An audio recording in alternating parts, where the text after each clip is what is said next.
بسم الله الرحمن الرحيم.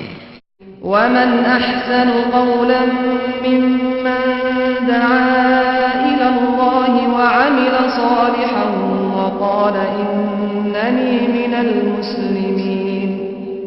الحمد لله رب العالمين الرحمن الرحيم مالك يوم الدين ونشهد أن لا إله إلا الله ونشهد أن سيدنا ومولانا محمدا عبده ورسوله أرسله إلى الناس كافة بشيرا ونذيرا.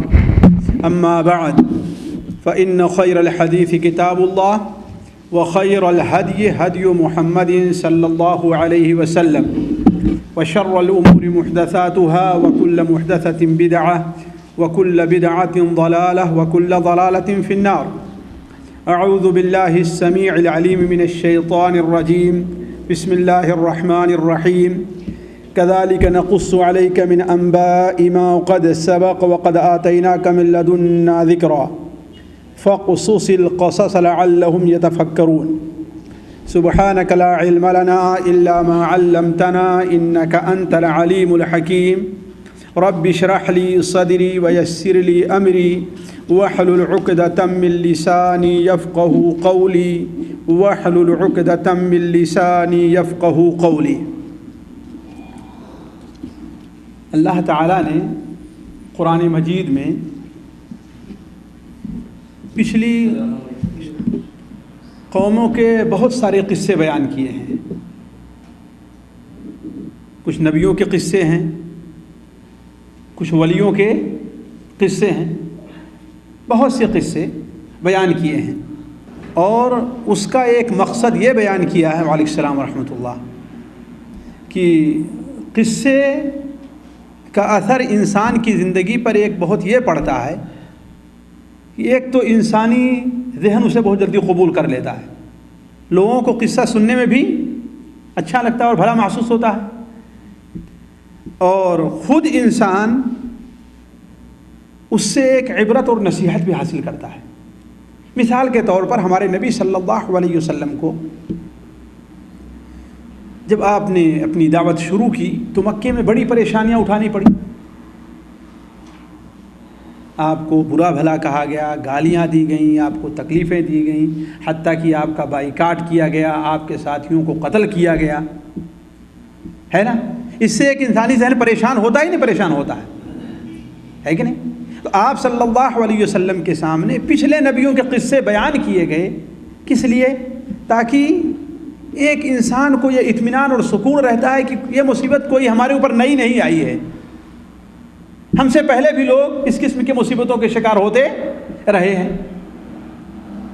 انسان کوئی عام کام ہی کرنے لگے، اگر انسان اکیلے ہے تو اس کی طبیعت اکتاتی ہے، لیکن 4 6 8 10 آدمی ہو تو انسان کی طبیعت لگی جمی رہتی ہے نا. ایک عام مثال لے لیجئے کہ مسجد کے اندر، مسجد میں جب تک لوگ بیٹھے ہوئے ہیں آپ کی طبیعت اکتائے گی کم، لیکن مسجد بالکل خالی ہو گئی، آپ اکیلے ہو گئے تو اب مسجد میں آپ کے لیے بیٹھنا کیا ہے؟ مشکل ہوتا ہے کہ نہیں. کیوں؟ انسان یہ سمجھتا ہے کہ چلو اگر ہم اس میں مبتلا ہیں تو ہم اکیلے اس میں نہیں ہیں، بلکہ ہمارے ساتھ اور دوسرے لوگ بھی اس میں شریک ہیں. اسی لیے دیکھیے، اگر کسی شخص کو اچانک اس کے اوپر کوئی مصیبت اور پریشانی آ جائے تو بہت گھبرا اور پریشان ہو جاتا ہے، لیکن اسے سمجھایا جائے کہ پریشان نہ ہو. ایک مثال کے طور پر ایک ہندوستان سے کوئی شخص آئے بڑا پریشان ہوتا ہے تو اسے لوگ کہتے ہیں پریشان نہ ہو بھائی، ہم آئے تھے تو ہمارے ساتھ بھی یہی سب گزرا ہے، ہمارے ساتھ بھی یہی سب معاملہ پیش آیا ہے. چلو تم تو یہ ہو کہ تمہیں ہم جیسے لوگ تسلی دینے والے ہیں، میں تو ایسا تھا کہ مجھے تسلی دینے والا کوئی بھی موجود نہیں تھا. ہوتا ہی نہیں ہوتا.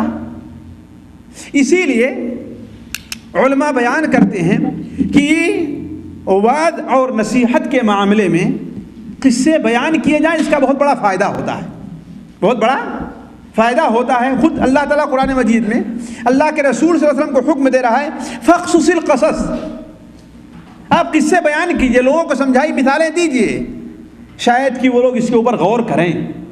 اس کے اوپر غور کریں۔ ایک جگہ اور اللہ تعالیٰ ارشاد فرمایا کذالک نقص علیک من انباء ما قد سبق، ہم پچھلے لوگوں کے قصے آپ کے سے بیان کر رہے ہیں۔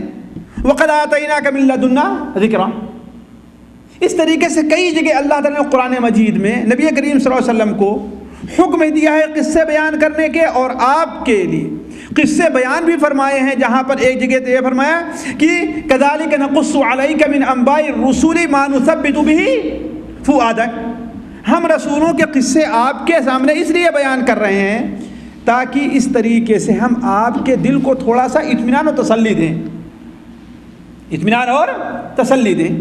ایسے ہی ایک قصہ جو نبی کریم صلی اللہ علیہ وسلم کے زمانے میں پیش آیا ہے، وہی قصہ آج میں آپ کے سامنے رکھتا ہوں، اور پھر اس کے بعد ہم اور آپ یہ دیکھتے ہیں کہ اس قصے سے ہمیں اور آپ کو کیا فائدہ حاصل ہوا۔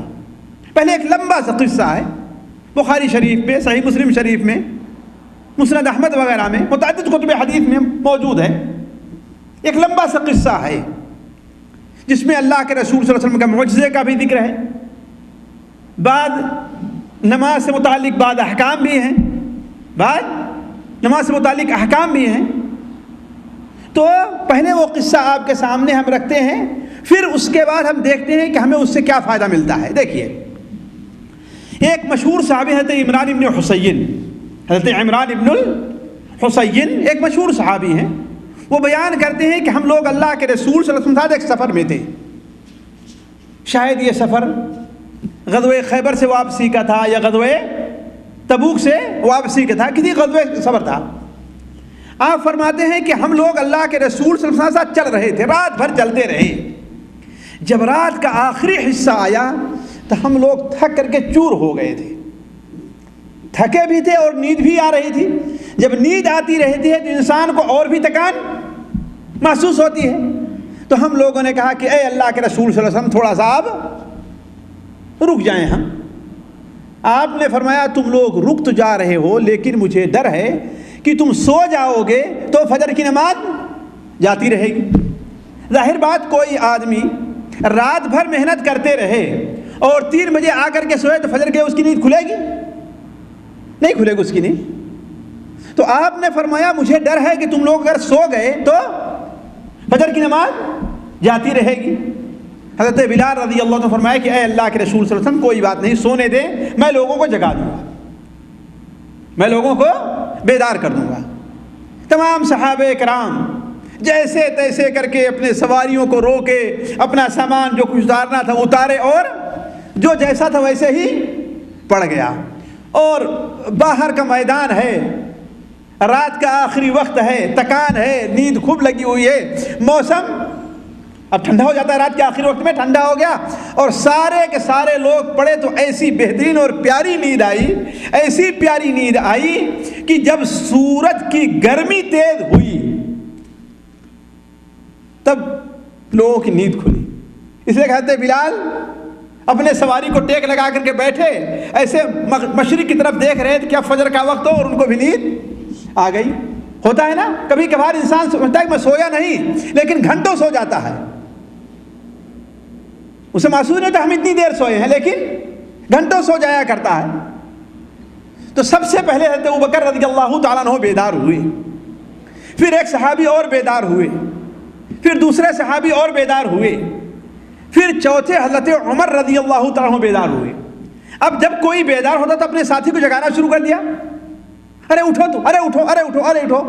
اب پورے جو لوگ تھے 40 آدمی یا کچھ کم زیادہ، ہر ایک میں خلبلی مچ گئی، لیکن نبی صلی اللہ علیہ وسلم ابھی تک سو رہے ہیں۔ حضرت ابوبکر آپ کے پاس بیٹھ کر کے اللہ اکبر، اللہ اکبر، اللہ اکبر، آپ کو جگا نہیں رہے ہیں، کیا کر رہے ہیں؟ اللہ اکبر۔ لیکن جب حضرت عمر بیدار ہوئے رضی اللہ تعالیٰ عنہ تو ماشاءاللہ ان کی آواز بڑی بلند تھی، بڑی بلند آواز تھی، اور جب وہ اللہ اکبر کہے، اللہ اکبر، تو اللہ کے رسول صلی اللہ علیہ وسلم آپ بھی بیدار ہوئے۔ بیدار ہوئے تو لوگ بڑے پریشان ہو کر کے کہنے لگے کہ اے اللہ کے رسول صلی اللہ علیہ وسلم یہ دیکھیے ہماری نماز جاتی رہی۔ آپ نے انہیں اطمینان دلایا کہ کوئی نقصان کی بات نہیں ہے، کوئی پریشانی نہیں ہے، اس لیے کہ تم لوگ جان بوجھ کر کے نماز کو قضا نہیں کیے ہو، بلکہ دوسری روایت میں یہی قصہ ہے کہ حضرت بلال سے آپ نے پوچھا اے بلال یہ کیا کیا تم نے، اے بلال تم نے یہ کیا کیا؟ کہا اے اللہ کے رسول صلی اللہ علیہ وسلم جس چیز نے آپ کو پکڑ لیا تھا اسی نے مجھے بھی پکڑ لیا۔ یعنی کیا مطلب؟ جیسے آپ کو نیند آ گئی، نیند کا غلبہ ہو گیا، ویسے ہی نیند کا غلبہ ہمارے اوپر بھی ہو گیا۔ چنانچہ آپ صلی اللہ علیہ وسلم نے انہیں اطمینان دلایا، اطمینان دلانے کے بعد کہا اچھا اب اس جگہ سے نکل چلو، اس جگہ سے چلو۔ تھوڑی دور گئے، آپ صلی اللہ علیہ وسلم نے اذان کا حکم دیا، فجر کی اذان دی گئی، لوگوں نے وضو کیا، آپ صلی اللہ علیہ وسلم نے وضو فرمایا، اقامت کہی گئی، اس سے پہلے سنت پڑھا لوگوں نے، اقامت کہی گئی اور آپ نے فجر کی نماز پڑھائی۔ فجر کی نماز پڑھا کر کے آپ جیسے مقتدیوں کی طرف متوجہ ہوئے تو کیا دیکھتے ہیں کہ ایک شخص دور کھڑا ہے، اس نے نماز نہیں پڑھی جماعت سے۔ ایک صحابی ہیں جو کنارے کھڑے ہوئے ہیں اور انہوں نے جماعت سے نماز نہیں پڑھی ہے۔ آپ نے فرمایا کہ یہ بتاؤ تمہیں لوگوں کے ساتھ نماز پڑھنے سے کس چیز نے روکے رکھا، یعنی وجہ کیا ہے کہ تم جماعت میں شریک نہیں ہوئے؟ انہوں نے کہا اے اللہ کے رسول صلی اللہ علیہ وسلم مجھے جنابت لاحق ہو گئی تھی، مجھے جنابت لاحق ہو گئی تھی اور میرے پاس غسل کے لیے پانی نہیں تھا، میرے پاس غسل کے لیے پانی موجود نہیں تھا، اس لیے میں نماز نہیں پڑھ سکا۔ آپ صلی اللہ علیہ وسلم نے ارشاد فرمایا کہ آپ صلی اللہ علیہ وسلم نے ارشاد فرمایا کہ پاک مٹی تمہارے لیے کافی تھی۔ مومن کے لیے پاک مٹی پانی کے قائم مقام ہے، اگر یعنی تمہیں تیمم کر کے نماز پڑھ لینا چاہیے تھا، تمہیں تیمم کر کے نماز پڑھ لینا چاہیے تھا۔ اس کے بعد آپ صلی اللہ علیہ وسلم جب وہ نماز کے لیے نماز سے فارغ ہوا تو آپ وہاں سے لوگوں کو سوار ہونے کے لیے کہے اور آگے بڑھے، واپس آ رہے تھے مدینہ منورہ، آپ صلی اللہ علیہ وسلم واپس آ رہے تھے تو کچھ دور چلے، ظاہر بات دھوپ تھی نا، اس لیے دھوپ نکلنے کے بعد تو آپ بیدار ہی ہوئے تھے، پھر دوسری جگہ آئے نماز پڑھے، ظاہر بات کچھ وقت لگا ہوگا نا، اب دھوپ تیز ہو گئی تو لوگوں نے پیاس کی شکایت کی، لوگوں نے شکایت کی کہ اے اللہ کے رسول صلی اللہ علیہ وسلم پیاس لگی ہے اور پینے کے لیے پانی موجود نہیں ہے، پینے کے لیے پانی موجود نہیں ہے۔ آپ صلی اللہ علیہ وسلم نے ایک صحابی کو بلایا، شاید وہ عمران بن حسین ہی تھے، اور دوسرے حضرت علی رضی اللہ تعالیٰ عنہ کو بلایا، دو صحابیوں کو آپ نے بلایا اور کہا کہ ہم لوگ یہیں پر ٹھہرتے ہیں، ہم لوگ یہیں پر ٹھہر رہے ہیں، تم جاؤ اور پانی ڈھونڈ کر کے لے آؤ، دیکھو کہیں پر پانی ہے کہ نہیں ہے، اس لیے کہ سارے لوگوں کو چلنا مشکل ہوتا ہے نا، تم لوگ دائیں جاؤ بائیں جاؤ آگے جاؤ پیچھے جاؤ، دیکھو کہیں چشمہ ہے، کہیں کنواں ہے، کہیں کوئی چیز ہے کہ جہاں پہ پانی مل جائے۔ تو وہ دونوں پانی تلاش کرتے کرتے کچھ دور گئے، کہیں پانی کا نشان نہیں ہے۔ کیا دیکھتے ہیں کہ انہیں ایک عورت ملی، ایک عورت ملی جو اپنی اونٹنی کے اوپر سوار ہے، اپنے پیروں کو لٹکائے ہوئے ہے اور دونوں طرف دو مشک پانی بھرا ہوا لٹک رہا ہے۔ مشک سمجھتے ہیں نا، چمڑے کا برتن جو ہوا کرتا تھا پہلے، جو ہے اس میں پانی لینے کے لیے لوگ جمع کرتے تھے، مشک پانی لٹک رہا ہے۔ اسے رکایا اور پوچھا کہ پانی کہاں ہے، ظاہر بات پانی لا رہی ہے نا، پانی کہاں مل رہا ہے؟ اس نے کہا پانی یہاں قریب تو کہیں نہیں ہے، پانی یہاں قریب تو کہیں نہیں ہے۔ کہا پھر تم کہاں جا رہی ہو؟ کہا کہ یہیں تھوڑی دور پر جو ہے ہمارے قافلے والے، ہمارے ڈیرے والے ہیں، وہیں پر میں جا رہا ہوں، حالانکہ وہ لوگ ابھی وہاں پر موجود نہیں ہیں۔ اشارہ کرنا تھا کہ میں اکیلی عورت ہوں نا، آپ وہاں جا کر کے کیا کریں گے؟ تو کہا آخر پانی کہاں ہے، کتنی دوری پر ہے؟ کہا پانی جہاں پر ہم کھڑے ہیں یہاں سے ایک دن اور ایک رات کی دوری پر ہے، یعنی کم سے کم 50 کلومیٹر 45 کلومیٹر کی دوری پر پانی موجود ہے۔ کیا کہا اس نے؟ جہاں پر ہم موجود ہیں یہاں سے ایک دن رات کی مسافت پر پانی ہے، اس سے پہلے کہیں پانی نہیں ہے۔ تو دونوں صحابی نے کہا یہ تو بڑا مسئلہ ہے، ایک دن رات کی دوری کیسے طے کریں ہم؟ تو کہا ایسا کرو کہ چلو میرے ساتھ چلو۔ اس عورت سے کیا کہا؟ تم میرے ساتھ چلو۔ اس نے کہا کہاں چلو؟ ظاہر بات ہے دو مرد ہیں ایک عورت کو اب اکیلے ضد بھی نہیں کر سکتی ہے کہ نہیں ہے؟ ہتھیار ہے دونوں کے ہاتھ میں، دونوں مرد ہیں اور یہ بیچاری ایک عورت ہے، اور کچھ دور پر جا کر کے 2 میل 3 میل پر اس کے قبیلے والے ہیں بھی، تو وہاں پر ابھی کوئی مرد موجود نہیں ہے۔ کوئی بکریاں لے کر گیا ہوگا، کوئی اونٹ لے کر گیا ہوگا، کوئی کسی طرف گیا ہوگا، کوئی وہاں پر موجود نہیں ہے۔ تو وہ کہتی ہے کہ آپ لوگ مجھے کہاں لے کر کے چلیں گے؟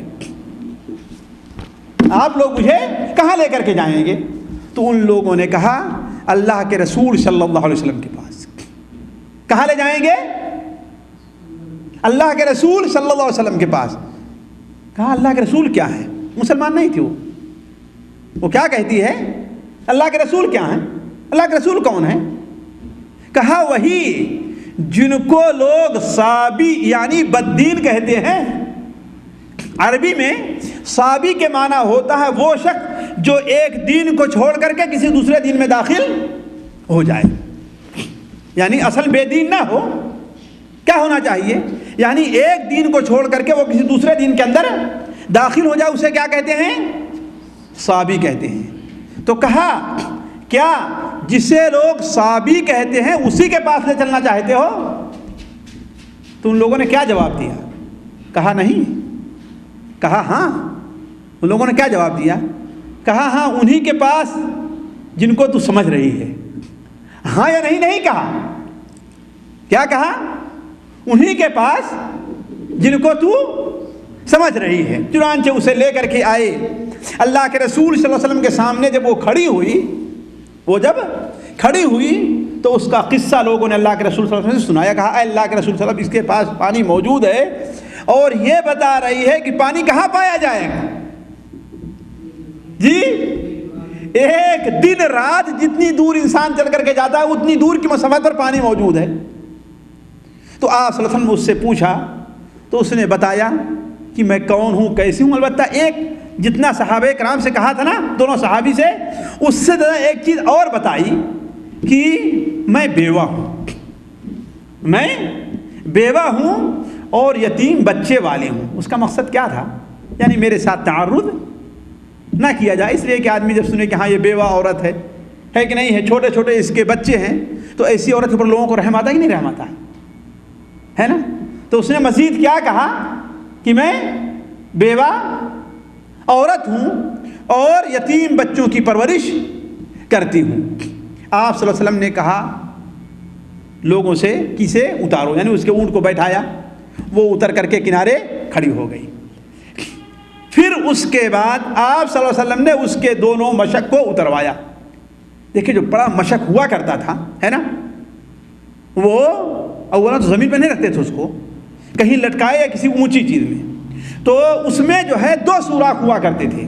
ایک سوراخ اوپر کے حصے میں بڑا رہا کرتا تھا جس سے پانی بھرا کرتے تھے، اور ایک سوراخ نیچے کے حصے میں چھوٹا رہتا تھا جس سے پانی کو نکالا کرتے تھے۔ اس لیے کہ اتنے بڑے منہ سے پانی کو نکالنا کیا ہے، ایک مسئلہ ہوگا نا۔ تو 2 سوراخ ہوتے تھے، ایک سوراخ بڑا ہوا کرتا تھا جو اوپر جس میں پانی بھرتے تھے، اور دوسرا سوراخ کیا ہوتا تھا، نیچے چھوٹا تھا جس سے پانی کو نکالتے تھے۔ آپ صلی اللہ علیہ وسلم نے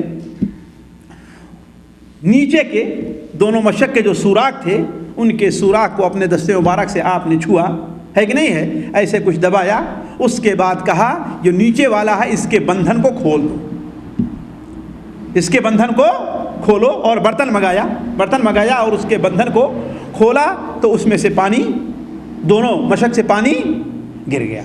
دونوں مشک سے پانی گرا تو آپ صلی اللہ علیہ وسلم نے اس میں اپنا دست مبارک ڈالا، اس سے پانی لیا۔ آپ صلی اللہ علیہ وسلم نے اس میں کلی جو پانی لیا تھا اسے اس میں کلی کر دی، اور پھر اس کے بعد اوپر کا منہ کھلوا کر کے کہا کہ دونوں مشک میں اسے ڈال دو.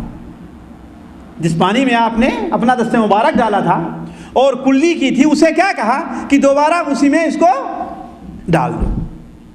پھر اس کے بعد بڑا برتن منگایا اور نیچے کا منہ کھول دیا اور لوگوں میں اعلان کر دیا کہ آؤ اور پانی بھر کر کے لے جاؤ. حضرت عمران بن حسین کہتے ہیں کہ ہم لوگ 40 آدمی تھے تقریباً. کتنے تھے؟ 40 آدمی تھے. ہر ایک نے پانی پیا اور پلایا اور برتن میں پانی بھر لیا. جو برتن پایا جاتا تھا اس برتن میں پانی بھر لیا, پورا پانی بھر لیا. کوئی بھی برتن خالی نہیں رہ گیا جس میں پانی نہ بھرا گیا ہو. اس کے بعد آپ صلی اللہ علیہ وسلم نے اس شخص کو بلایا جو اس نے نماز ساتھ میں نہیں پڑھی تھی. اس کو آپ نے کچھ پانی دیا اور کہا جاؤ اسے اپنے اوپر ڈال لو. وعلیکم السلام. یعنی کیا مطلب؟ جاؤ تم نہا لو. البتہ یہ ہے کہ پانی اونٹوں کو نہیں پلایا تھا, اونٹوں کو ضرورت نہ رہی ہو, اس لیے کہ اونٹ دیر تک جو ہے پیاس برداشت کر سکتے ہیں. اور آپ کا چلنے کا معنی یہ تھا کہ پانی جو ہے زیادہ نہیں, 4-6 گھنٹے کی دوری پر کہیں رہا ہوگا, پہنچ جائیں گے آسانی سے, ہے کہ نہیں ہے. تو آپ نے اونٹوں کو پانی نہیں پلایا. البتہ لوگ جتنے تھے سارے کے سارے پانی پیے اور وعلیکم السلام, سارے کے سارے لوگ پانی پیے اور سیراب ہو گئے اور برتن میں پانی بھر لیا. اس کے بعد آپ صلی اللہ علیہ وسلم, یہ جو ماجرا تھا نا, وہ عورت کھڑی ہو کر کے سارا ماجرا دیکھ رہی تھی. کھڑی ہے اپنی جگہ پر, سارا ماجرا یہ تماشا دیکھ رہی کہ میرے پانی کے ساتھ کیا ہو رہا ہے. وہ تو یہ سمجھتی رہی ہوگی کہ میرا پانی کیا ہے, ختم ہو جائے گا. اب اتنے لوگوں کے ساتھ, اتنے بڑے لشکر کے ساتھ وہ کچھ اور کر بھی نہیں سکتی تھی. کھڑے ہو کر کے سارا ماجرا دیکھتی رہی. پھر اس کے بعد آپ صلی اللہ علیہ وسلم نے کہا کہ ایسا کرو, اب اس کے منہ کو بند کر دو. کس کے؟ مشک کے منہ کو بند کر دو. راوی کہتے ہیں کہ ہمیں محسوس ہو رہا تھا کہ اس مشک سے ایک قطرہ پانی بھی کم نہیں ہوا ہے, بلکہ پہلے سے زیادہ بھرا ہوا دکھائی دے رہا ہے. اور ایسا محسوس ہو رہا ہے کہیں بھرے ہونے کی وجہ سے پھٹ نہ جائے. وہ ہوتا ہے خوب بھر جاتا ہے نا, تو کہیں ایسا نہ ہو کہ پھٹ نہ جائے. یہ تمام تماشا وہ دیکھ رہی تھی. اور جب اس کے منہ کو باندھ دیا تو لوگوں سے کہا کہ اب ایسا کرو, اس عورت کے لیے کچھ کھانے کی چیز بھی تو جمع کرو نا. چنانچہ کوئی کھجور لا کر کے رکھنے لگا, کوئی آٹا لا کر کے رکھنے لگا, کوئی ستو لا کر کے رکھنے لگا, یہاں تک کہ کافی چیزیں وہاں پر جمع ہو گئی. اس کے بعد آپ صلی اللہ علیہ وسلم نے ایک کپڑا منگایا اور اس میں باندھ دیا. لوگوں نے اسے اونٹنی پر سوار کر دیا, ہے کہ نہیں ہے, اور کھانے کی جو چیز تھی اس کے گود میں اس کے سامنے رکھ دیا. اس کے بعد آپ صلی اللہ علیہ وسلم نے فرمایا, کیا فرمایا آپ صلی اللہ علیہ وسلم نے, کہ دیکھو ہم نے تمہارے پانی میں سے کچھ بھی نہیں لیا ہے, تمہارا پانی کچھ بھی کم نہیں ہوا ہے. البتہ یہ بات ضرور ہے کہ اسی پانی کے ذریعے اللہ تبارک و تعالیٰ نے ہمیں سیراب کیا ہے. وعلیکم السلام ورحمۃ اللہ. ہے کیا؟ تمہارے پانی سے ہم نے کچھ بھی نہیں لیا ہے, اللہ تعالیٰ ہی نے ہمیں پانی سے سیراب کیا ہے. اور یہ کہہ کر کے اسے رخصت کر دیا. اب وہ عورت جب اپنے گھر والوں کے پاس, قبیلے والوں کے پاس واپس جاتی ہے تو لوگوں نے کہا کہ ارے فلانا اتنی دیر کا تم نے کہاں کر دیا. ظاہر بات ہے ایک مسافت رہتی ہے نا کہ اتنی دیر میں وہاں پر پہنچ جائیں گے, پہنچی نہیں. کہا تم نے اتنا دیر کیوں کر دیا؟ تو اس نے اپنا سارا قصہ بیان کیا کہ میرے ساتھ کیا کیا ماجرا پیش آیا ہے. اس کے بعد اس نے کہا اللہ کی قسم, یا تو اس کے اور اس کے بیچ میں اتنا بڑا جادوگر کوئی نہیں ہے, یعنی آسمان اور زمین کے بیچ میں جتنے لوگ رہتے ہیں یا تو اتنا بڑا جادوگر اور کوئی نہیں ہے, یا پھر وہ حقیقتاً اللہ کے رسول ہیں. اس کی عقل مندی دیکھیے عورت کی. اس نے کیا کہا یا تو اس کے یعنی زمین اور اس کے ایسے اس نے کیا، شہادت کی انگلی اور بیچ والی انگلی سے ایسے، اس کے اور اس کے بیچ میں جتنے ہیں یعنی زمین اور آسمان کے بیچ میں رہنے والوں میں کوئی بھی شخص اتنا بڑا جادوگر نہیں ہے، یا پھر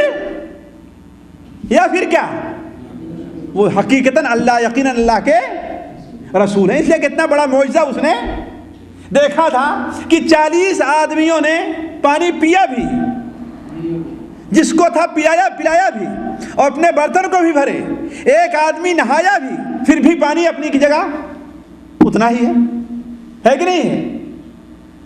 تو حضرت عمران بن حسین کہتے ہیں کہ ہم لوگ جب ٹھہرے تو کیا تھا کہ ادھر کے اس طرف کے ادھر قبیلے رہنے والوں پر ہم حملہ کیا کرتے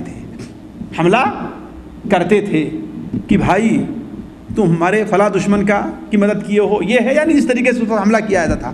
لیکن جہاں پر اس کے قبیلے والے تھے اس سے کوئی تعرض نہیں کرتے، اسے چھیڑ کھانی اس سے نہیں کرتے تھے، یعنی اس کے جو قبیلے والے تھے اس عورت کے، اس کے ساتھ کوئی چھیڑ خانی نہیں کرتے، اور دائیں بائیں ادھر ادھر۔ تو جب کئی بار ایسے مسلمانوں نے ادھر ادھر حملہ کیا تو وہ عورت اپنے خاندان والوں سے کیا کہتی ہے، اپنے قوم سے کیا کہتی ہے کہ اے قوم کے لوگوں، میں سمجھ رہی ہوں، مجھے یقین ہے، میرا یہ خیال ہے کہ یہ لوگ بلا وجہ تمہیں نہیں چھوڑ رہے ہیں، یہ جان بوجھ کر کے تمہارے اوپر حملہ نہیں کرنا چاہتے ہیں، تو تم لوگ اسلام قبول کیوں نہیں کر لیتے؟ تم لوگ اسلام قبول کیوں نہیں کر لیتے؟ چنانچہ اس عورت نے دعوت دیا اور پورے قبیلے کے لوگ مسلمان ہو گئے، اس کی دعوت سے پورے قبیلے کے لوگ مسلمان ہو گئے۔ دیکھیے ایک عورت اپنی پوری قوم کے لیے کتنی برکت لے کر کے آئی کہ پورے قبیلے اور پورے قوم اس کے لوگ کیا ہے، مسلمان ہو گئے۔ یہ قصہ ہے جو بخاری شریف کے اندر مذکور ہے، اس طریقے سے لمبا۔ اس قصے کے اندر ساتھیوں اگر ہم دیکھیں تو بہت فائدے ہیں، بہت سے فائدے آپ لوگوں نے سمجھے ہوں گے، اور بہت سے فائدوں کی طرف تھوڑی سی ہمیں توجہ دلانے کی ضرورت ہے۔ ہم نے تقریباً جلدی بالاستیعاب نہیں لیکن جلدی چند فائدے، تقریباً 20-21 فائدے ہم نے اس سے نقل کیے ہیں، وہ آپ لوگوں کے سامنے رکھتے ہیں۔ دیکھیے پہلی بات یہ دیکھیے کہ اس حدیث کے راوی کون ہیں؟ جی حدیث کے راوی کون ہے؟ کیا نام لیا ہم نے؟ بھول گئے؟ عمران ابن حسین۔ حضرت عمران اور حسین دونوں باپ بیٹے مسلمان ہیں، ہے کہ نہیں؟ یعنی باپ بھی اللہ کے رسول پر ایمان لیا اور بیٹا بھی اللہ کے رسول پر ایمان لیا، اور کہا جاتا ہے یہ تقریباً 7ویں ہجری کے اندر وہ لوگ مسلمان ہوئے ہیں۔ عمران بن حسین رضی اللہ تعالیٰ عنہ بڑے پائے کے صحابی ہیں۔ حضرت عمر بن خطاب رضی اللہ تعالیٰ عنہ کے زمانے میں جب کوفہ اور بصرہ یہ دونوں شہر آباد ہوئے ہیں تو حضرت عمر رضی اللہ عنہ انہیں بصرے کے اندر قاضی اور معلم بنا کر کے بھیجا ہے، استاد بنا کر بھیجا۔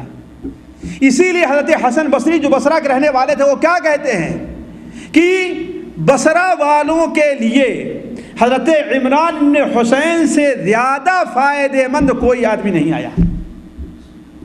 وعلیکم السلام۔ بصرہ میں حضرت عمران بن حسین سے زیادہ فائدہ دینے والا کوئی آدمی نہیں آیا ہے، اور اللہ تبارک و تعالی نے انہیں ایک خصوصیت سے یہ نوازا تھا کہ یہ بیان کرتے ہیں کہ میں جب راستے میں چلا کرتا تھا تو فرشتے ہم سے سلام کیا کرتے تھے۔ اس کا مطلب ہے کہ معمولی کوئی صحابی نہیں ہے، لیکن یہ بات ذہن میں رہنا چاہیے ساتھیوں، اللہ تبارک و تعالیٰ کی جو اتنی بڑی نعمتیں حاصل ہوتی ہیں تو کسی انسان کی اپنی خوبی نہیں رہتی ہے کہ وہ بڑا گورا سا ہے، بڑا خوبصورت ہے، بڑا تندرست ہے، بڑا نوجوان، نہیں، عمل کی بنیاد پر رہا کرتی ہے۔ مسند احمد میں ہے کہ وہ خود بیان کرتے ہیں کہ جس دن سے اللہ کے رسول صلی اللہ علیہ وسلم کے ہاتھ پر ہم نے بیعت کر لی تھی اس دن سے ہم نے اپنے دائیں ہاتھ سے اپنی شرمگاہ کو نہیں چھوا جس دن سے بیعت کر لی. تو صحیح مسلم شریف میں روایت ہے کہ فرشتے ان کے اوپر ان سے سلام کیا کرتے تھے، لیکن ایک وقت آیا کہ فرشتوں نے سلام کرنا چھوڑ دیا. ان سے فرشتے سلام کرتے تھے، لیکن ایک وقت آیا کہ فرشتوں نے سلام کرنا چھوڑ دیا. وہ کیوں؟ اس لیے کہ انہیں بواسیر کی بیماری تھی، بواسیر کی شکایت ہو گئی تھی. تو علاج میں ایک علاج کا طریقہ ساتھیوں آگ سے داغنا بھی ہے. آپ لوگ شاید یہاں عام طور پر رہتا ہے نا، داغنا ہے. کہیں پر مثال کے طور پر جو ہے زخم نہیں ٹھیک ہوتا، کوئی رگ ہوتی ہے جسے لوگ داغتے ہیں، تو بواسیر کو بھی کے علاج کے لیے بھی ایک علاج داغنا ہے. لیکن آپ صلی اللہ علیہ وسلم نے داغنے سے منع فرمایا، واجبی طور پر نہیں، لیکن کہ بہتر ہے کہ انسان نہ دگوائے، اس لیے کہ اس سے تکلیف بہت زیادہ ہوا کرتی ہے. اور اس امت کے امت محمدیہ کے 70,000 لوگ جو بغیر حساب اور کتاب کے جنت میں جائیں گے، ان کی ایک خوبی یہ بھی ہے. وہ کیا خوبی ہے قاری صاحب؟ کہ وہ دگواتے نہیں ہیں. ان کی ایک خوبی یہ بھی ہے. تو حضرت عمران بن حسین کو جب بواسیر نے بہت تنگ کیا، انہوں نے دگوا لیا تو فرشتوں نے سلام کرنا چھوڑ دیا. انہیں اس کا احساس ہوا، انہیں اس کا احساس ہوا. پھر مزید دگوانے کی ضرورت تھی، لیکن دوبارہ وہ دگوائے نہیں. اور جب نہیں دگوائے تو پھر فرشتوں نے ان سے سلام کرنا شروع کر دیا. راستے میں چلتے تھے تو فرشتے ان سے سلام کرتے تھے. حضرت عمران ابن حسین رضی اللہ تعالیٰ عنہ ہیں، اور ان کے باپ حسین ہیں، یہ بھی مسلمان ہوئے. ان کے مسلمان لانے کا بھی قصہ بڑا لمبا ہے، میں نہیں بیان کرتا، صرف ایک چیز بیان کر کے آگے بڑھتے ہیں کہ اللہ کے رسول صلی اللہ علیہ وسلم خدمت میں حاضر ہوئے.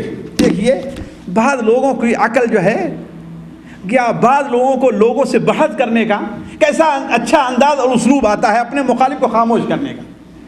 اللہ کے رسول کی خدمت میں آئے اور کہا کہ اے محمد، ابھی مسلمان نہیں ہوئے تھے، کہا کہ اے محمد، آپ کے دادا عبد المطلب تو لوگوں کو اونٹ کی کلیجیاں اور کوہان کھلایا کرتے تھے، اور آپ انہیں لوگوں کو قتل کر رہے ہیں. دیکھیے انداز، دیکھیے آپ کو خاموش کرنے کا. کیا کہا؟ آپ کے دادا عبد المطلب تو لوگوں کو اونٹ کی کلیجیاں، ظاہر بات کلیجی زیادہ ہوتی، گوشت زیادہ ہوتا ہے، گوشت نہیں کہا ہے کہ نہیں ہے. اس لیے گوشت سبھی کھلا سکتے ہیں، لیکن کلیجی کم لوگوں کو نصیب ہوگی، ہے کہ نہیں ہے. تو وہ اونٹ کی کلیجیاں اور کوہان کھلایا کرتے تھے، اور آپ انہی لوگوں کو ذبح کر رہے ہیں. آپ صلی اللہ علیہ وسلم ان کے ساتھ تھوڑی دیر گفتگو کرتے رہے.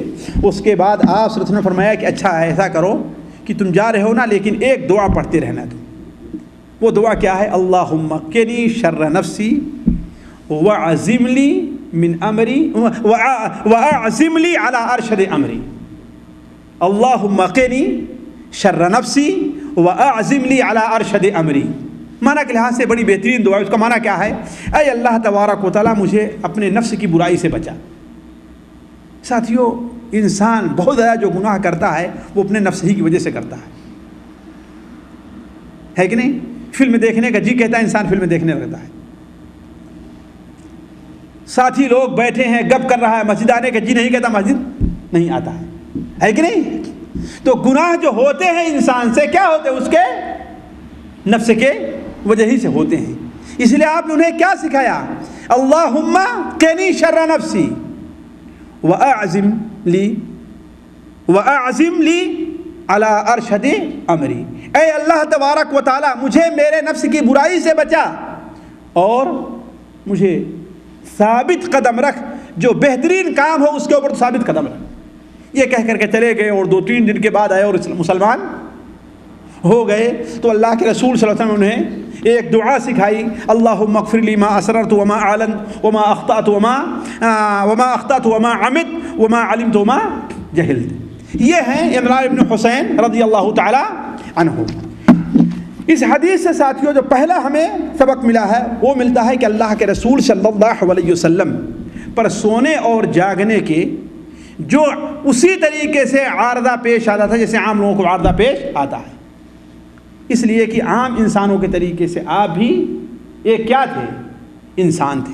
لیکن انسان ہونے میں مقام میں بڑا فرق ہے. آپ کے مقام کو عام لوگ کیا بڑے بڑے نبی اور ولی نہیں پہنچ سکتے ہیں، لیکن بحیثیت انسان ہونے کے کہ کھانے میں، پینے میں، سونے میں، جاگنے میں، اٹھنے میں، بیٹھنے میں جس طریقے سے ایک عام انسان اس کا محتاج ہوتا ویسے آپ بھی اس کے. تبھی تو لوگ سوئے تو آپ بھی سوئے. لوگوں پر نیند کا غلبہ ہوا اور نماز کے نہیں اٹھ سکے تو آپ بھی نہیں اٹھ سکے. دوسرا فائدہ کیا ہے کہ خواب میں نبی کریم صلی اللہ علیہ وسلم کا معاملہ دوسرے لوگوں سے تھوڑا سا مختلف ہے. دوسرے لوگوں سے تھوڑا مختلف ہے.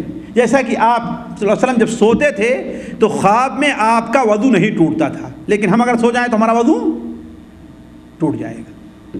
اسی لیے آپ نے فرمایا، صحیح مسلم شریف کی روایت ہے، صحیح بخاری شریف میں بھی ہے، قاری صاحب کیا فرمایا کہ میری آنکھیں تو سوتی ہیں لیکن میرا دل جاگتا رہتا ہے. یہ نبیوں کی خصوصیت ہے. نبی صلی اللہ علیہ وسلم کے بھی یہ خاصیت تھی. اسی لیے نبیوں کو خواب میں بھی وحی آتی ہے کہ نہیں؟ خواب میں بھی وحی آتی ہے. نبی جو خواب دیکھتا ہے اس کا خواب کیا ہوتا ہے؟ سچا ہوا کرتا ہے. جیسے حضرت ابراہیم علیہ السلام کو خواب ہی میں دکھلایا گیا نا کہ کیا دکھایا گیا؟ آپ اپنے بیٹے کو ذبح کر رہے ہیں. خواب ہی میں دکھایا گیا نا اور اس کو پورا کیا. تو نبی جو خواب دیکھتا ہے وہ خواب کیا ہوتا ہے؟ سچا ہوا کرتا ہے. اسی لیے صحابہ کرام نے اللہ کے رسول کو جگایا نہیں ہے کہ نہیں؟ حالانکہ نماز کا وقت قضا ہو گیا لیکن آپ کو جگایا نہیں. انتظار کرتے رہے کہ آپ خود ہی اٹھیں. کیوں؟ ہو سکتا ہے کہ خواب میں آپ کو وحی آ رہی ہو. اگر ہم جگا دیتے ہیں تو کیا ہے؟ وحی کا سلسلہ منقطع ہو سکتا ہے. لہذا خواب میں آپ کو جگائے نہیں، صرف کیا کہتے رہے؟ کیا کہتے رہے؟ اللہ اکبر، اللہ اکبر. اور ظاہر بات ہے نماز کے لیے جب بلایا جاتا ہے تو سب سے پہلے کیا کہتے ہیں؟ اللہ اکبر. اسی لیے صحابہ کرام اللہ اکبر کہنے پر اکتفا کیے اور آپ کو بیدار نہیں کیے. تیسرا فائدہ یا چوتھا فائدہ کیا ہے؟ نماز کے لیے بیدار ہونے میں یا بیدار ہونے کے لیے احتیاط ضروری ہے. احتیاط ضروری ہے. یعنی کیا مطلب؟ ہم نے یہ فائدہ کہاں سے لیا قاری صاحب کہ آپ نے لوگوں سے کہا تھا کہ مجھے ڈر ہے کہ تم لوگ سوتے رہ جاؤ گے. جو لوگ بعد میں آئے ہیں وہ شروع سے حدیث نہیں سن سکے. آپ نے کیا کہا؟ مجھے ڈر ہے کہ تم لوگ. لیکن جب حضرت بلال نے کہا کہ میں جگا دوں گا تب آپ نے لوگوں کو سونے کی اجازت دی ہے. اسی لیے وہ آدمی جو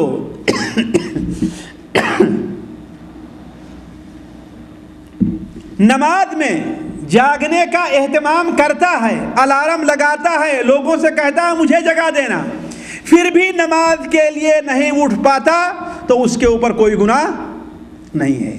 لیکن جو الارم نہیں لگاتا، لوگوں کو جگانے کے لیے نہیں کہتا، جاگنے کا اہتمام نہیں کرتا، اگر وہ شخص سوتا رہ جائے تو اس کے اوپر کیا ہے؟ گناہ ہے. بلکہ بعض علماء کے نزدیک وہ شخص کیا ہے؟ کافر ہے. ساتھیوں بڑا خطرناک معاملہ ہے. کچھ لوگ کہتے ہیں کہ ہم کیا کریں، ہماری نیند نہیں کھلتی ہے. سوال یہ ہے تم نے نیند کے کھلنے کا اہتمام کیا، الارم لگایا، لوگوں کو سے کہا، سمجھایا، وقت پر تم سوئے؟ اگر تم نے یہ اہتمام کیا اس کے بعد اگر نہیں جگتے تو اللہ تعالیٰ تمہاری کوئی گرفت نہیں کرے گا. چوتھا فائدہ یا پانچواں فائدہ کہ صحابہ کرام نبی کریم صلی اللہ علیہ وسلم ادب کس قدر کیا کرتے تھے کہ نماز جیسی چیز کے لیے تاخیر ہو گئی لیکن آپ نے صحابہ کرام نے آپ کو جگایا نہیں بلکہ آپ کے جاگنے کا انتظار کرتے رہے اور صرف تکبیر کہنے کے اوپر انہوں نے اکتفا کیا ہے، مزید کچھ نہیں کہا. چھٹی چیز، جب واجب چھوٹ جائے یا حرام کام کے ارتکاب میں انسان کا اختیار نہ ہو تو اس پر اللہ تبارک و تعالی بندے کی گرفت نہیں کرتا ہے، بندے کی گرفت نہیں کرتا۔ کیوں؟ اس لیے کہ یہ واجب چیز چھوٹی نہیں۔ نماز کا وقت پر پڑھنا واجب ہے نا قاری صاحب، نماز کو اس کے وقت سے ٹال دینا بہت بڑا گناہ ہے، حتیٰ کہ زنا کرنا بھی اتنا بڑا گناہ نہیں ہے، شراب پینا بھی اتنا بڑا گناہ نہیں ہے جتنا بڑا گناہ نماز کو اس کے وقت سے ٹال کر کے پڑھنا ہے نا۔ صحابہ کرام کی نماز ان کے وقت سے ٹلی نہیں ٹلی، لیکن اللہ کے رسول نے کیا فرمایا؟ کوئی حرج کی بات نہیں ہے۔ کیوں؟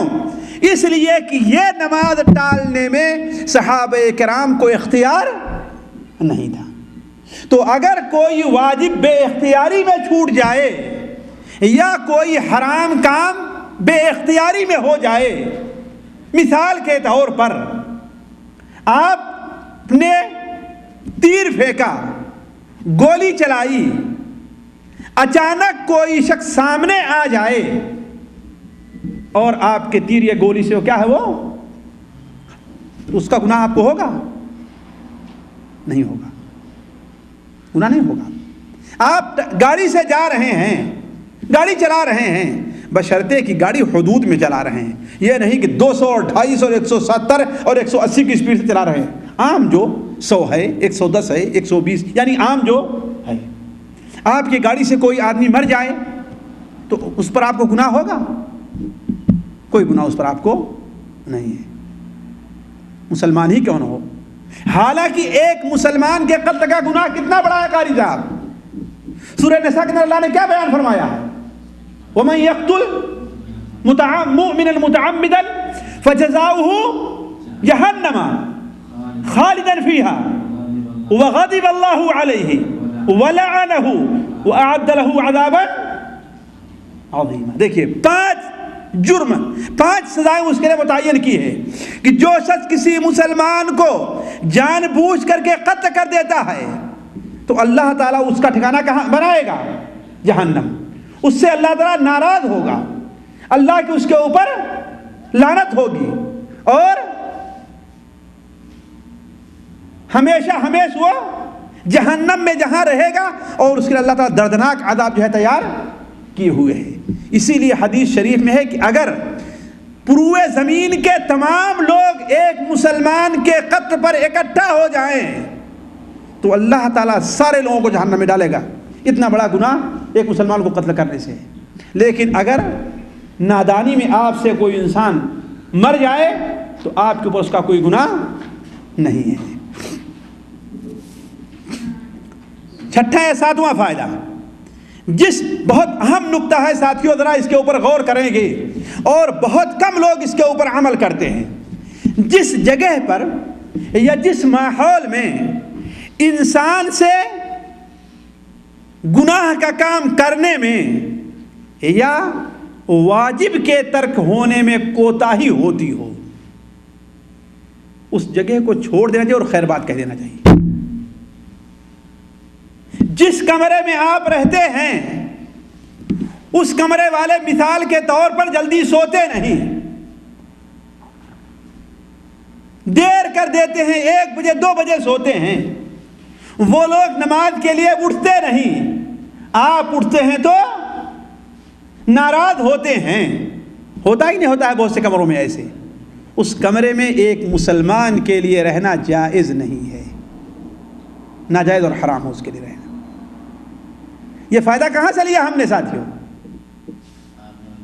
ہاں، جس جگہ دیکھیں جس جگہ مسلمان غفلت میں ہو کر کے سو گئے تھے، نماز چھوٹ گئی تھی، آپ نے کیا بیان فرمایا کہ یہاں سے نکل چلو، یہاں نماز نہ پڑھو، بلکہ آپ نے بیان فرمایا آگے فَإِنَّ هَذَا مَنزِلٌ حَضَرَنَا فِيهِ الشَّيْطَانُ، یہ ایسی جگہ ہے جہاں پر ہمارے درمیان شیطان آ گیا ہے، لہذا اس زمین کو چھوڑ کر کے ہٹ جاؤ تم۔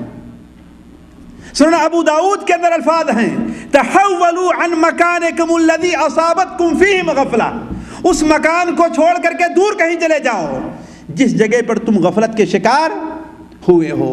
تو یہ نقطہ بڑا اہم ہے۔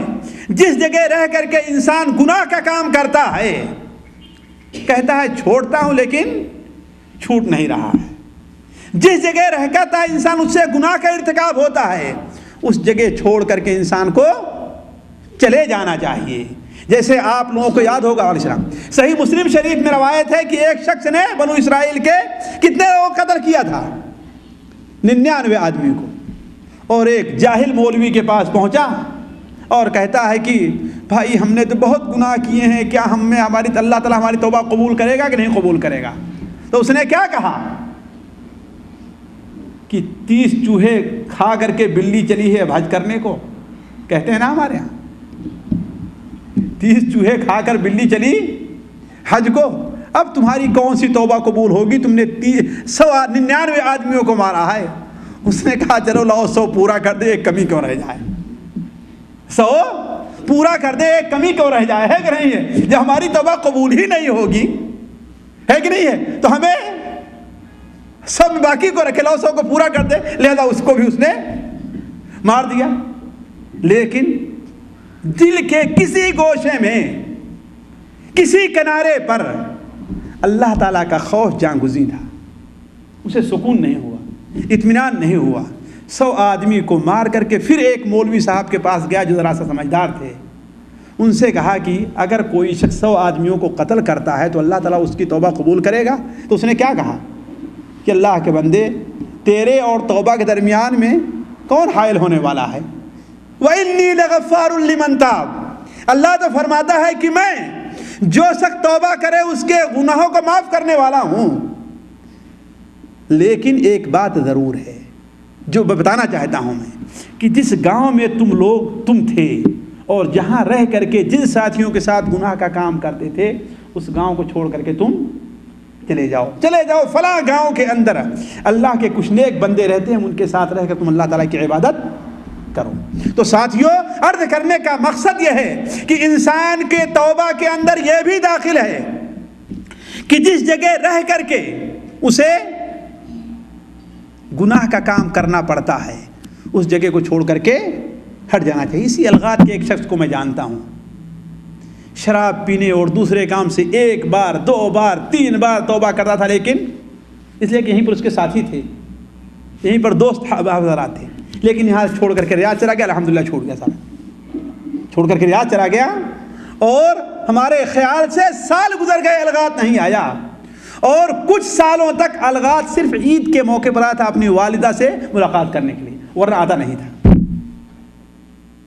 تو ہم لوگ بہت سے ہیں کہ یہ گناہ کا ہم سے نہیں چھوڑتا، وجہ اس کی کیا ہے کہ ہم اصل چھوڑنے کے جو اسباب ہیں اسے اختیار نہیں کرتے ہیں۔ بات لمبی ہو جائے گی، دوسری طرف آگے چلتے ہیں۔ 8واں فائدہ، جو نمازیں چھوٹ جاتی ہیں، اگر جماعت سے چھوٹی ہے تو بہتر کیا اسے جماعت سے پڑھنا چاہیے، اذان اور اقامت کے ساتھ پڑھنا چاہیے، اور سنت کے ساتھ پڑھنا چاہیے، ہے کہ نہیں؟ آپ کی نماز چھوٹی تھی نا فجر کی، جیسے قصہ سنا نا آپ لوگوں نے، آپ وہاں سے ہٹے، اذان دینے کا حکم دیا، وضو کیا آپ نے، اور سنت پڑھی، اقامت کہی گی، پھر آپ نے جماعت سے نماز پڑھائی ہے کہ نہیں ہے؟ تو معلوم یہ ہوا کہ جو نمازیں چھوٹی ہوئی ہیں اگر جماعت سے پڑھنا ہے تو اس کے لیے بھی اذان، اور اگر اکیلے پڑھنا ہے تو کیا ہے؟ اقامت اس کے لیے ضروری ہے، اقامت کہنا اس کے لیے ضروری ہے۔ 9واں فائدہ یہ ہے کہ فوت شدہ نمازوں کو ادا کرنے میں جلدی سے کام لینا چاہیے۔ میں کیوں یہ بات کہہ رہا ہوں؟ اس لیے کہ ہمارے بہت سے، ارے چلو بھائی اب تو چھوٹ گئی ہے بعد میں پڑھ لیں گے، ہوتا ہے نا، اب تو چھوٹ گئی ہے، اب تو وقت نکل ہی گیا ہے، نہیں یہ دیکھ، اب ناجائز اور حرام ہوگا اگر آپ اسے وقت سے ٹالتے ہیں تو۔ اسی لیے کہ آپ صلی اللہ علیہ وسلم تھوڑی ہی دور گئے، اس وادی سے ہٹے، جیسے آگے بڑھے فوراً، حالانکہ وقت نکل گیا تھا، پانی بھی کم تعداد میں موجود تھا، لیکن پھر بھی آپ نے کیا کام کیا؟ وہاں پر رکے، آگے نہیں گئے اور نماز پڑھی آپ نے۔ تو جو نماز چھوٹ جائے اسے ادا کرنے میں کیا کرنا چاہیے؟ جلد بازی سے کام لینا چاہیے۔ 10واں فائدہ، وضو اور غسل دونوں کے لیے تیمم مشروع ہے. یعنی اس طریقے سے وضو کے لیے تیمم کیا جا سکتا ہے. یعنی آپ ہیں بہت سے لوگ اس مسئلے کو سمجھتے نہیں ساتھیوں, اس لیے نماز کو چھوڑ دیتے ہیں. خود بھی اس کو سمجھ لیجیے اچھی طریقے سے, اور لوگوں کو بھی بتائیے کہ انسان اگر پانی کے استعمال کی طاقت نہیں رکھتا, خواہ وہاں پانی موجود نہیں ہے یا پانی موجود ہے لیکن اپنا پانی نہیں ہے کہ نہیں, یا پانی موجود ہے لیکن اس پانی کے استعمال کرنے کی طاقت ہمارے پاس نہیں ہے, یا پانی اپنا ہی موجود ہے لیکن ہم اس پانی کو بھی استعمال نہیں کرتے. جیسے مثال کے طور پر کنواں ہے اور آپ کے پاس رسی نہیں ہے, رسی ہے لیکن کوئی برتن نہیں ہے کہ نہیں. تو کوئی بھی صورت ہو, اگر انسان پانی استعمال نہیں کر سکتا, خواہ وضو کرنا ہے یا غسل کرنا ہے, یعنی اسے چھوٹی ناپاکی ہے یا بڑی ناپاکی ہے, تو اس کے لیے یہ بہانہ بنا کر کے کہ ہاں بھائی پانی تو نہیں ہے, یہ بہانہ بنا کر کے میں تو وضو نہیں کر سکتا, یہ بہانہ بنا کر کے میں غسل نہیں کر سکتا. ہمارے بہت سے نوجوان اچھی طریقے سے میں جانتا ہوں جو یہاں پر رہتے ہیں, اگر سردی کا موسم ہے, رات میں غسل کی حاجت ہو جاتی ہے تو فجر کی نماز اٹھ کر کے جلدی پڑھتے نہیں پڑھتے ہیں.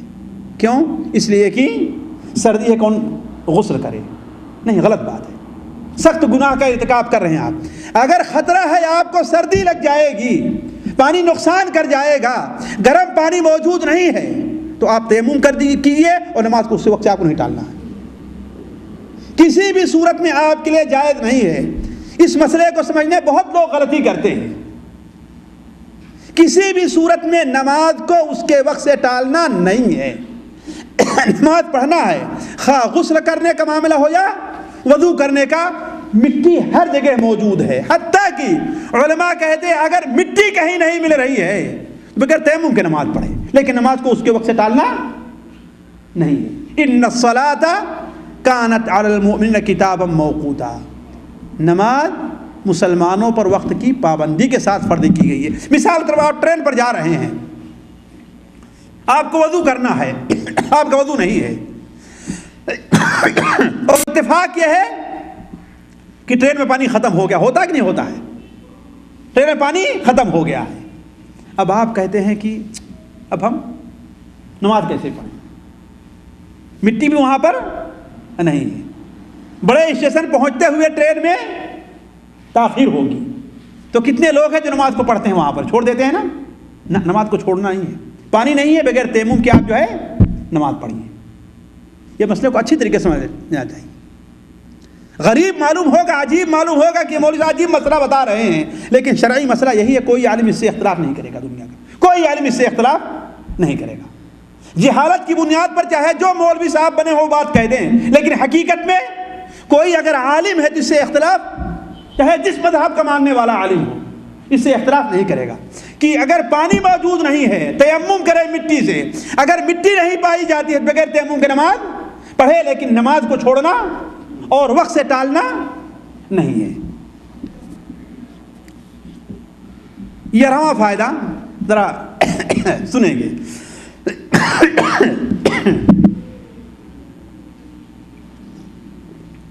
کسی مصلحت کے تحت حقیقت کے اظہار میں تاخیر سے کام لینا چاہیے. اگر کوئی مصلحت ہے تو وہاں پر انسان حقیقت کا اظہار نہ کرے تو اس پر کوئی گناہ نہیں ہے. البتہ انکار نہیں ہونا چاہیے, گول بول بات جو ہے کہنی چاہیے. یہ مسئلہ کہاں سے لیا قاری صاحب نے, کہاں سے لیا ہے؟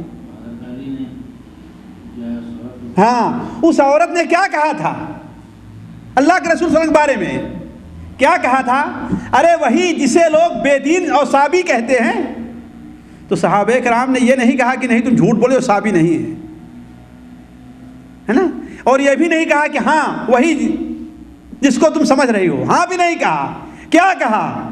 وہی جسے تم سمجھ رہی ہو. یعنی نہ یہ کہا کہ ہاں وہ صابی ہیں, نہ یہ کہا کہ وہ صابی نہیں. کیوں؟ اگر نہیں کہتے تو شاید وہ بدک جاتی اور آنے کے لیے تیار نہ ہوتی یا ڈرتی ہے کہ نہیں ہے؟ اور اگر ہاں کہتے تو اس کا مطلب کہ اس کی موافقت کر رہے ہیں، دونوں حالت میں کیا ہے؟ مصلحت جو تھی وہ فوت ہو جاتی. اس لیے کیا کہا کہ ہاں وہی انہی کے پاس چلنا جسے تو مراد لے رہی ہے کہ نہیں ہے؟ تو حقیقت کا انہوں نے اعتراف تو نہیں کیا، البتہ گول مول بات سے کام لیا ہے. 12واں فائدہ دیکھیے، شریعت کا ساتھیوں ایک حکم ہے کہ کوئی بھی اجنبی عورت ہے، ایک مرد کو اس کے ساتھ تنہائی میں نہیں رہنا چاہیے، ہے کہ نہیں؟ صحیح بخاری شریف وغیرہ میں ہے کہ نہیں؟ لا یخلون رجل بامرأۃ الا معه ذو محرم، کوئی شخص کسی اجنبی عورت کے ساتھ نہ رہے الا ایک اس کا محرم ہو، ہے کہ نہیں؟ اگر محرم نہیں ہے تو دو مرد بھی اس کے ساتھ ہو پھر بھی خلوت مانی جائے گی، لیکن اگر ضرورت ہے، مجبوری ہے، تو اس میں کوئی حرج کی بات نہیں ہے. جیسے وہ عورت اجنبی تھی نا، حضرت علی اور وہ دونوں، وہاں کوئی تیسری صورت نہیں تھی کہ اپنا محرم کہاں سے لے کے اس کا محرم کہاں سے لے کر کے آئیں، تو اسی صورت میں مجبوری ہے. لیکن ہاسپٹل میں ڈاکٹر کے ساتھ نرس ایک کمرہ بند کر کے رہے، مجبوری نہیں ہے جی، ڈیوٹی مجبوری ہے. دیکھیے اپنی، چلیے آخر چلتے ہیں آگے. آپ صلی اللہ علیہ وسلم کا بہت بڑا معجزہ ہے کہ نہیں؟ بہت بڑا معجزہ آپ کا نا کہ پانی کیا ہے، 2 ہی مشک پانی تھا، آپ نے اپنا اس میں لعاب مبارک ڈالا، اپنا دستہ مبارک اس سے لگایا، 40 آدمی پورے کے پورے پانی پیے، اپنے برتن کو بھرے، ایک آدمی نہایا بھی لیکن پانی اس میں سے کچھ بھی کم نہیں ہوا، اور یہی سبب بنا ہے اس عورت کے ایمان لے آنے کا. ایک اور نقطہ سن لیجئے اور یہاں سے ایک مسئلہ بھی سمجھ لیجئے گا. انسان کی پیاس اور جانور کی پیاس بجھانا وضو اور غسل سے پہلے ہے. یعنی اگر آپ کے پاس اتنا پانی ہے کہ آپ وضو کریں یا پھر پانی کو پئیں تو آپ کیا کریں گے؟ وضو کریں گے، پانی پئیں گے؟ جی نہ، پانی پئیں گے.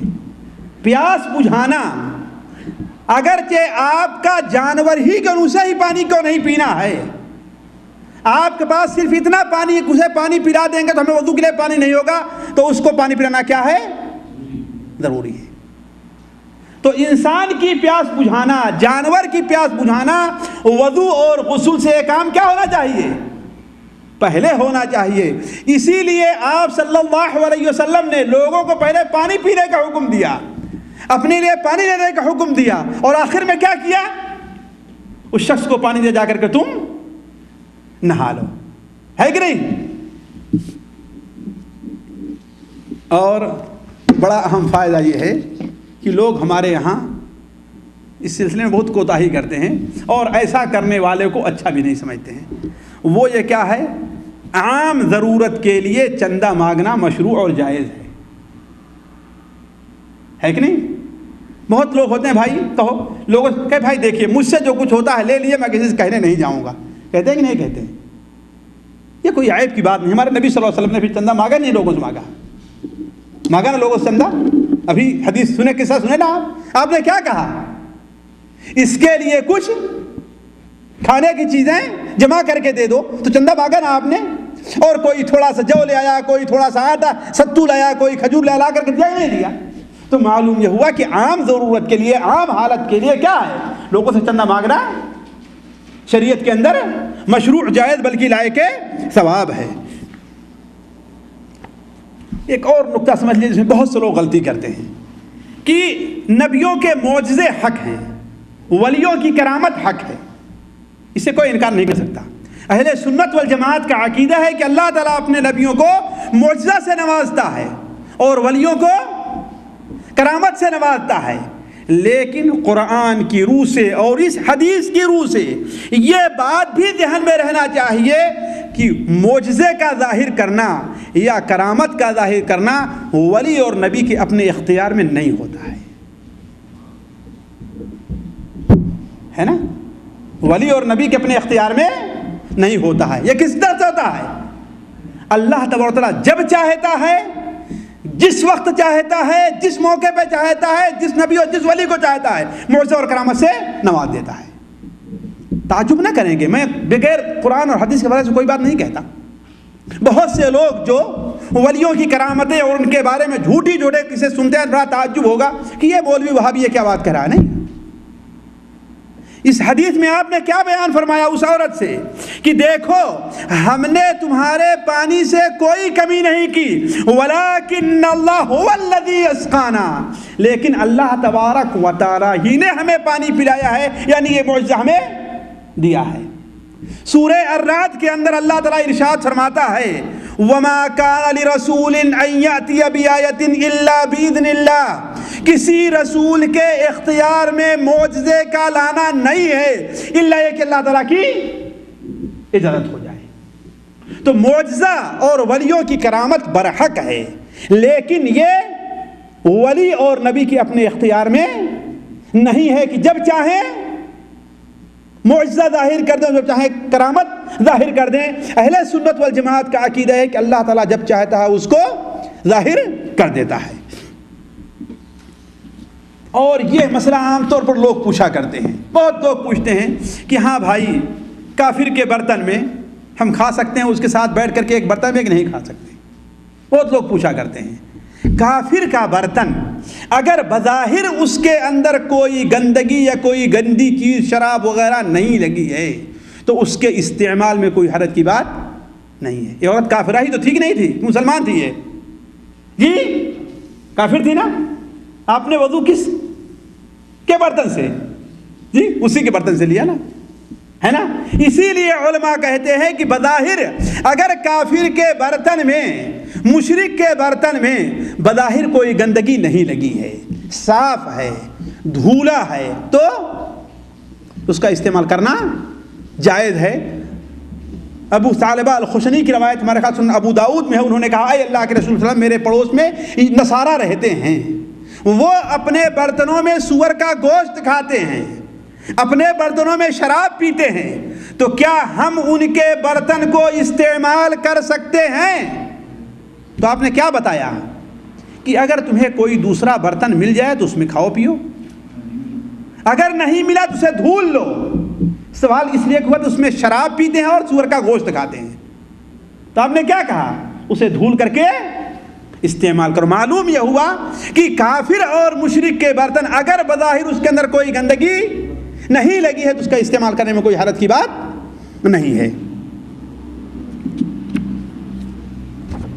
18واں فائدہ یہ ہے کہ بلا وجہ قسم کھانا پسندیدہ نہیں ہے۔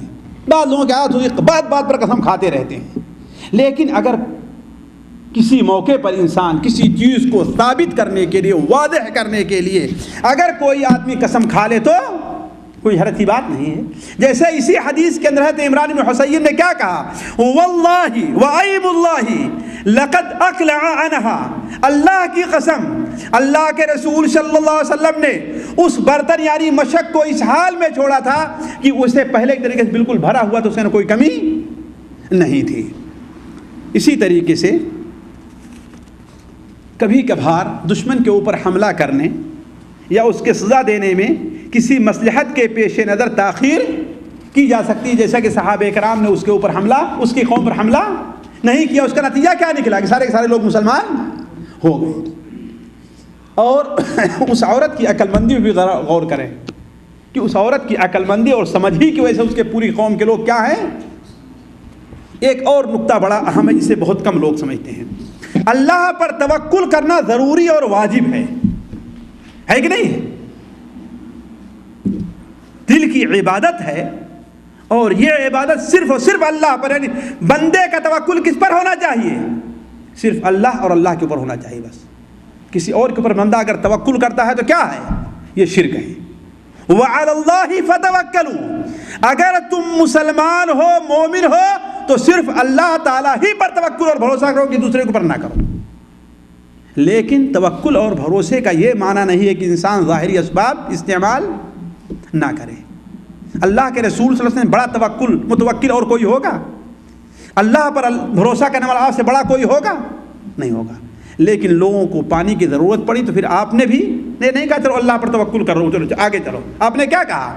حضرت علی اور ایک صحابی کو بھیجا، کہا جاؤ پانی تلاش کر کے لے آؤ. ہے کہ نہیں؟ اور اگرچہ وہ کافرہ عورت تھی، مشرکہ عورت تھی، اللہ پر توکل کر کے اس کو چھوڑ نہیں دیا، بلکہ اسی کے پانی سے تھوڑا سا پانی لیا، اس میں کلی کیا آپ نے، پھر اسے پانی میں ڈالا تاکہ برکت آ جائے. ہے نا؟ تو انسان کے لیے چاہیے کہ انسان اپنی کوشش بھر محنت کرے، اس کے بعد اللہ تبارک و تعالیٰ پر توکل اور بھروسہ کرے. ذرا غور کریں حضرت مریم علیہ السلام کہ قصہ آپ پڑھیے قرآن مجید میں. ایک تو وہ عورت ہیں، ہے کہ نہیں ہے، اور دوسرے درد ذہ کی شکایت ہے، ابھی بچہ پیدا ہوا ہے. ظاہر بات عورتیں آسانی سے اٹھ نہیں پاتی ہیں، پھر بھی اللہ نے ان کے لیے کیا کہا؟ خارجہ کیا کہا؟ وَهُزِّي إِلَيْكِ بِجِذْعِ النَّخْلِ، ارے اس کھجور کے تنے کو تم حرکت دو، تُسَاقِطْ عَلَيْكِ رُطَبًا جَنِيًّا، تمہارے اوپر کیا جی تازے تازے کھجور تمہیں مل جائیں کھانے کے لیے. یعنی اللہ نے یہ نہیں کہا کہ ہاں کھجور کو گرا دیا، کیا کہا؟ یعنی تمہارے پاس جتنی طاقت ہے اتنی استعمال کرو، اس کے بعد کھجور سے پھل گرانا کس کا کام ہے؟ میرا کام ہے. تو توکل بہت ضروری ہے، لیکن توکل کے ساتھ انسان کو کیا کرنا چاہیے؟ اپنی کوشش بھر کام، اپنی ہمت بھر، اپنی محنت بھر کام کرنا چاہیے. 22واں فائدہ، نبی کریم صلی اللہ علیہ وسلم عالم الغیب نہیں تھے، بلکہ اللہ تعالیٰ جب چاہتا تھا انہیں غیب بتا دیتا تھا. وہ کہاں سے لیا ہم نے؟ اللہ کے رسول صلی اللہ علیہ وسلم نے اس سے پوچھا کہ تم نے نماز کیوں نہیں پڑھی؟ یہ نہیں کہا کہ جنوبی ہے، پہلے نہیں کہتے کہ ہاں بھائی تم تیمم کر لو، ہے کہ نہیں؟ ایک بات. دوسری بات، حضرت علی وغیرہ سے یہ نہیں کہا بھائی کہاں پانی ڈھونڈو گے، اتنی دور ہے، البتہ دیکھو وہاں پر ایک عورت ملے گی، اسے تم پکڑ کر کے لے آؤ. کیا کہا؟ جا کر کے تلاش کرو. اور قرآن اور حدیث میں حدیثیں اور آیات بھری پڑی ہیں کہ اللہ کے علاوہ کوئی غیب نہیں جانتا. جو لوگ امت محمدیہ کو دھوکے میں رکھے ہوئے ہیں اور صرف وہ قصے بیان کر کے جن قصوں کے اندر اللہ کے رسول صلی اللہ علیہ وسلم کا معجزہ ہے اس سے دھوکے میں رکھیں اللہ کے رسول عالم الغیب تھے، یہ بہت بڑا دھوکہ ہے. اللہ تعالیٰ جب چاہتا تھا جس وقت نبی کو غیب کی بات بتاتا تھا، لیکن ہر وقت ہر غیب اللہ کے رسول نہیں جانتے تھے.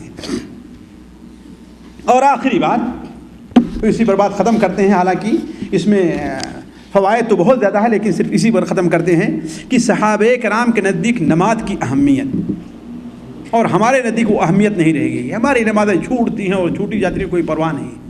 صحابہ کرام کی ایک وقت کی نماز چھوٹ گئی اور وہ بھی کسی لاپرواہی سے نہیں، سوئے تھے مجبوری سے. حضرت بلال کو کہا تھا جگانے کے لیے لیکن بلال خود بھی سو گئے. اس کے باوجود انہوں نے کس قدر پریشانی کا اظہار کیا، کس قدر پریشان ہوئے. تو آپ انہیں تسلی دیتے ہوئے کیا کہا؟ لا غیرہ، کوئی نقصان نہیں، پریشان نہ ہو، پریشان نہ ہو، اس لیے کہ اس میں تمہارا اپنا کوئی اختیار نہیں ہے. یہ چند باتیں تھیں اس حدیث سے متعلق جو بخاری شریف کی ایک لمبی حدیث ہم نے آپ کے سامنے رکھی. اللہ تبارک و تعالیٰ سے دعا ہے کہ اللہ تعالیٰ ہمیں اور آپ کو نبی کریم صلی اللہ علیہ وسلم کی سیرت پر عمل کرنے کی توفیق عطا فرمائے. آپ صلی اللہ علیہ وسلم کی سیرت کو سیکھنے کے ہمیں اور آپ کو توفیق دے. اللہ تبارک و تعالیٰ ہمارا اور آپ کا خاتمہ بالخیر کرے. سبحانک اللہم و بحمدک، اشہد ان لا الہ الا انت، استغفرک و اتوب الیک.